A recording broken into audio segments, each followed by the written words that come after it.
Victorian Member of Parliament Michael Sukkar is the Assistant Minister to the Treasurer Scott Morrison. It's his job to find solutions to housing affordability. Mr. Sukkar, good morning to you. G'day, John. Great to be with you. Interest rates in the US are going up. Here too, it's inevitable. The National Bank now join in with the OECD, property developers like Stockland and others in saying the Australian housing market is unsustainable. What are you going to do about it?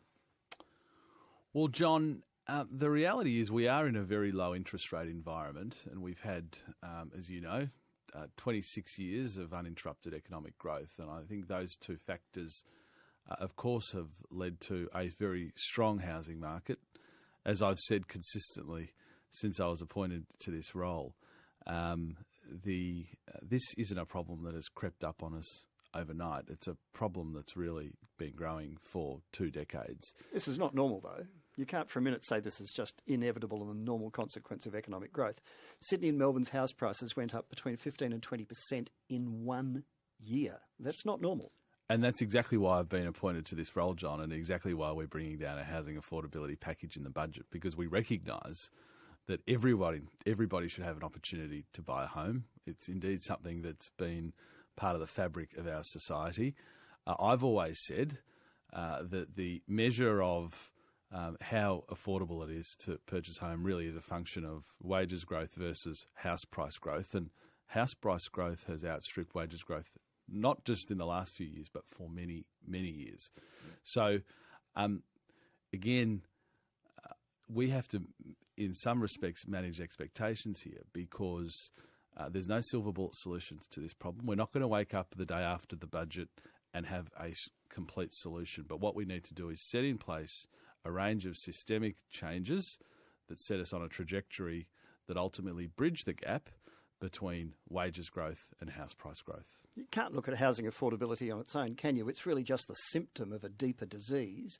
The disease in Australia is growing inequality, and housing unaffordability is just one way that's manifesting itself. Well, it's not just inequality. It's the fact that we have a very concentrated population. I mean, the housing affordability issues, as you've said in the outset, I'm a Member of Parliament in suburban Melbourne, so I feel it very keenly. You feel it, being a Melburnian. The housing affordability crisis, as some have described it, is really an issue primarily for Melbourne and Sydney. And it's therefore primarily a function of people wanting to live within a certain radius of those two CBDs. Now, it's from time to time a problem in areas like Western Australia during the mining boom, most particularly southeast Queensland. But it's a function of a growing population. In Melbourne, we've been growing by about 100,000 people per annum. Is that a good thing or a bad thing then? Well, I think it's a recognition that people want to live here. I think that's a good thing for our city, but we have to ensure that infrastructure spending and the way that we house those people works for the new entrants as much as it does for the people that have lived here their whole lives, like you and I. And that includes people who rightly expect that they should be able to purchase a home in or around the area that they've lived their whole lives. Is inequality an issue or not? Well, inequality has perpetually been an issue, John. So will the budget address it? It's perpetually an issue. Well, our budget always addresses inequality in the sense that we have a very strong social safety net.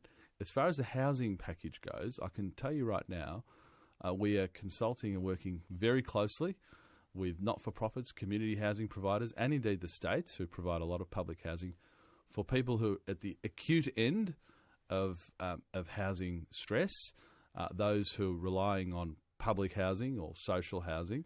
That will be a big part of our package, I can assure you.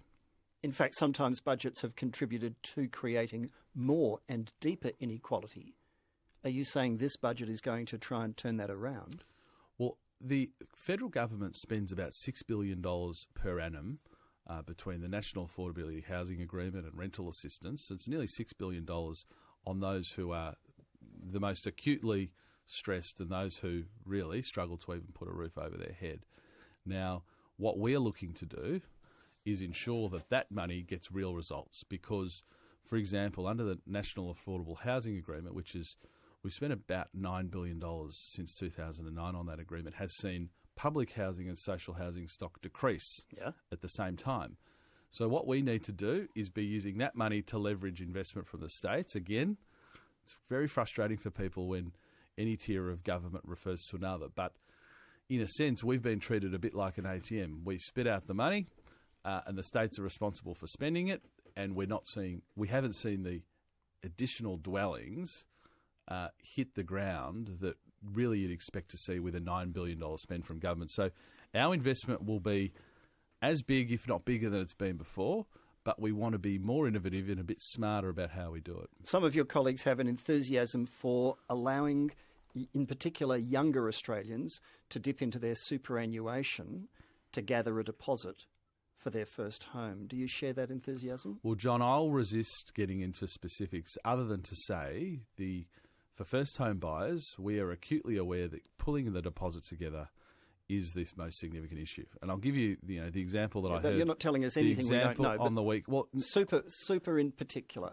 Well, do you have any interest in opening up super? Well, John, I'm not going to go into any specifics about the budget. I've resisted it. So that is in the budget. Otherwise, you'd be free to talk about it. Not at all. I'm not going to rule things in or out. And all I want to say, though, is for first home buyers, we know pulling a deposit together is the most frustrating experience. The only reason anyone would have any enthusiasm for that is because they seem to think in the magic pudding economic scenario that there's always more there, and there isn't. So if you can dip into your super to buy a house and the values don't go up, you could lose your super as well as your house. Look at what's happened in the West Australian mining towns, where the value in homes has been absolutely just obliterated. People have bought houses for $1 million that are now on the market unsold for a quarter of that. Imagine if you dipped into your super to buy that house. Well, John, that's a point that an advocate might make. What I'm saying to you... But you'd lose your super and your home. You'd be completely shattered. Well, what I'm saying to you and what I've said before is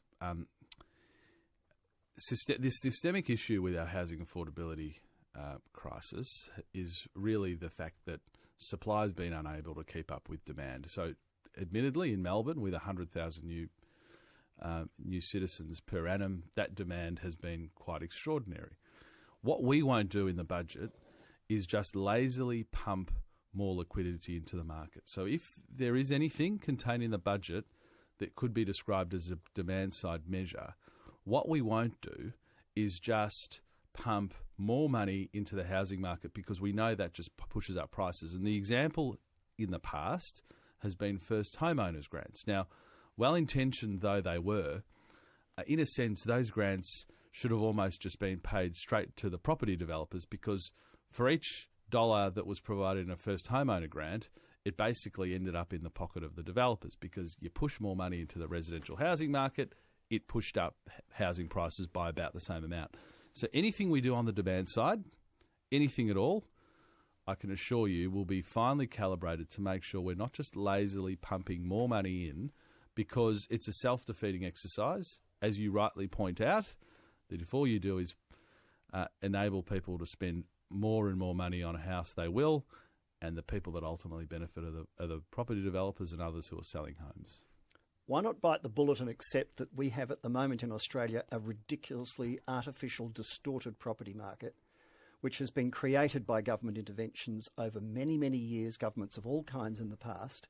Instead of distorting it a little more, just resolve some of the problems, bite the bullet and accept that we need to deal with some of what has evolved over the years. What is your problem in accepting that negative gearing distorts the market? Well, again, John, what I won't accept is that, the policy on the table here is obviously Labor's policy in relation to negative gearing. Now, I don't look at this ideologically.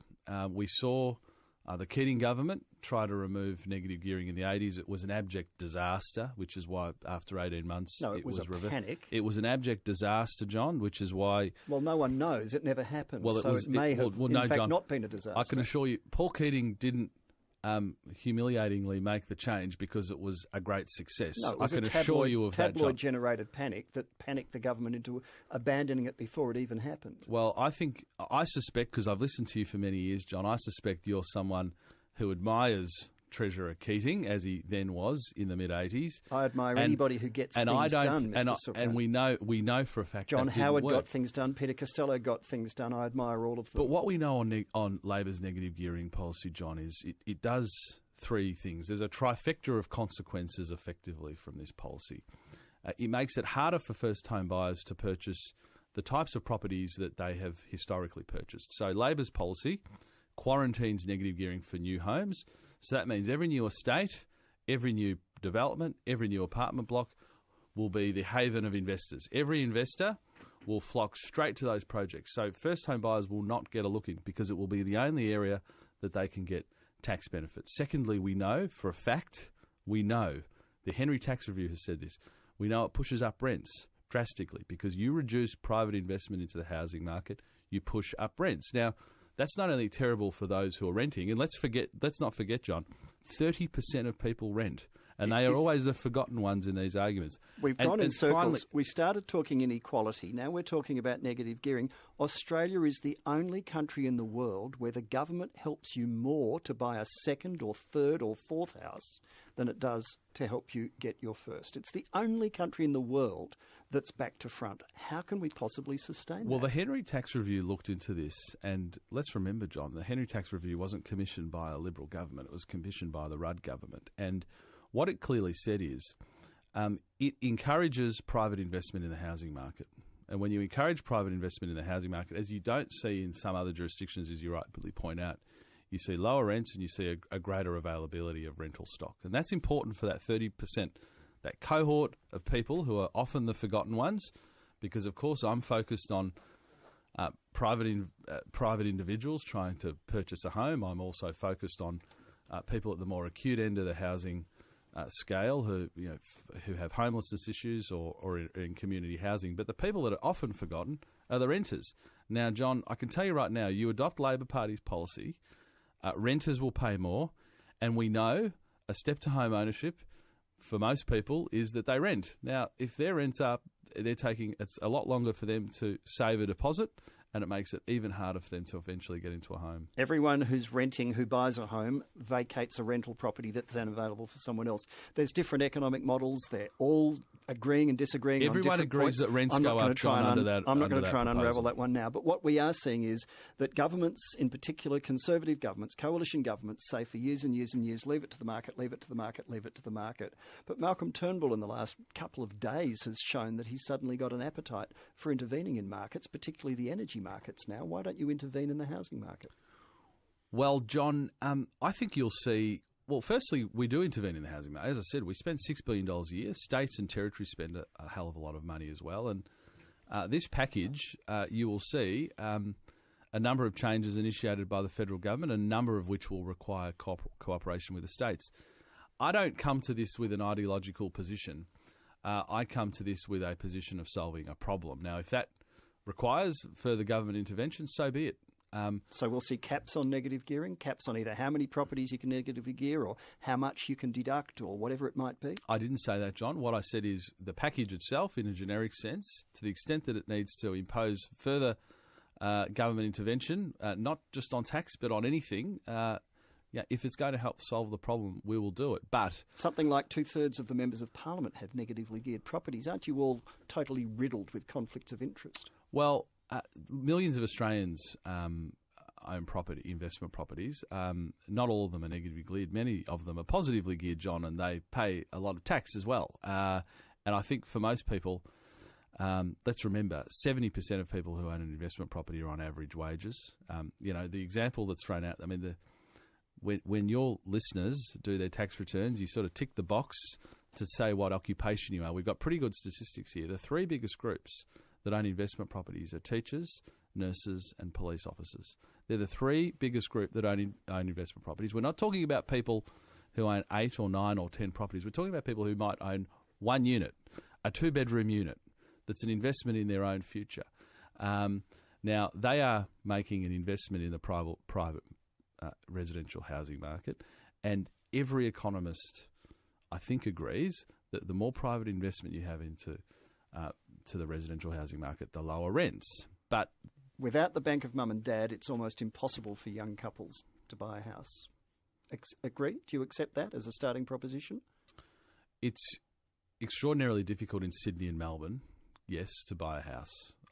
Apparently in Tamworth as well, after what the Deputy Prime Minister John, said this the other is day. why. I mean, this is, in a sense, you don't have to sort of extract that concession from me. I mean, the reason I've been appointed to this role, this is something I've thought about for a very long time, and let's not forget, I represent an electorate in the middle band outer suburbs. I grew up in Ringwood myself, and if I look at how Ringwood has changed from when I was a boy, coming from a very humble sort of family background, I mean, Ringwood now is impossible for first-home buyers. So you don't have to extract that concession from me. I accept it's a huge problem. This is why we're looking into it. This is why we are going to bring down a package that will be the biggest single package that the federal government has ever brought down in relation to housing affordability. All right, well, I can't wait. Two other quick things, if I may. ACTU new leader Sally McManus on 7:30 last night with Lee Sales said she thinks it's okay to break laws when they're unjust. What do you make of that? Well, John, I mean, I think it's a bit scary when the head of the ACTU says that. I mean, if there was, someone like a John Setka who, we know has broken hundreds of laws, said it, we may not be surprised. But the new head of the ACTU saying it, I think, is scary. I think I heard your remarks as I was driving in this morning, John. I think you basically hit the nail on the head. We don't get to pick and choose which laws we obey and which we don't. And if we don't like them, then we advocate to change them, and I think it's extraordinary. I hope that Sally walks away from those comments today because... Well, Mr Shorten did yesterday, but it always worries me when a politician quotes me back at me. Peter Reith versus Michael Kroger within the Victorian Liberal Party. Who's going to win? Well, John, I'm precluded from making public statements in relation to this now that nominations have closed. This is ultimately a matter for the members. It's a total distraction for all the people at the top level of your party. If I ring a Liberal politician, federal estate at the moment, it's the main thing they want to talk about rather than national affairs or state policy. Well, I can assure you that I am 7 days a week, 24 hours a day, thinking or working or doing something in relation to this housing affordability package. I don't have time to be distracted by internal matters like this, and this is ultimately a matter for members, and members of Parliament should not be weighing in on it. Thank you for your time this morning. We've gone into a lot of detail on a lot of things, and we will sit back and wait for the budget and see exactly what this housing affordability package turns out to actually be. Thank you for your time. Thanks for having me, John. Michael Sukkar, the Assistant Minister to the Treasurer.